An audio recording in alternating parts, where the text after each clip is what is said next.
Après avoir remarqué une fumée noire sur le toit, Zhang Sui et ses collègues volontaires ont appelé la sécurité de la communauté et se sont précipités à l'étage. Leur alerte a permis d'éviter plus de problèmes. Après que Wuhan a resserré ses mesures d'isolement, de nombreux résidents dépendent de l'aide des travailleurs communautaires pour une grande partie de leurs besoins quotidiens. Nous avons plus de 4700 ménages dans notre communauté et 16 employés de service sont loin d'être suffisants. Ils sont soumis à un stress important sans suffisamment de repos. J'ai donc décidé de les rejoindre. Certains d'entre nous fournissent des produits gratuitement aux personnes âgées.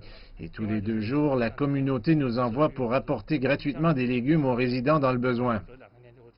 Au milieu de la fermeture de la ville, des approvisionnements de tout le pays se sont rendus à l'épicentre de l'épidémie, mais certains étaient bloqués dans les zones frontalières. Monsieur Zhang a pris sa propre voiture, rapportant des légumes, du désinfectant et de la poudre de désinfection. Et il n'est pas seul maintenant, car de plus en plus de résidents de Wuhan embarquent dans cette aventure. À Wuhan, quelques 7000 personnes se sont inscrites comme volontaires communautaires en une seule journée. De nombreux résidents m'ont beaucoup touché lors de cette bataille contre l'épidémie. Ils n'arrêtent pas de me demander quand ils peuvent aider à contrôler les températures, livrer des médicaments et acheter en vrac pour la communauté. Madame Zhou dit que c'est un grand soutien et les bénévoles disent qu'ils espèrent pouvoir ravitailler tous ceux qui sont en difficulté.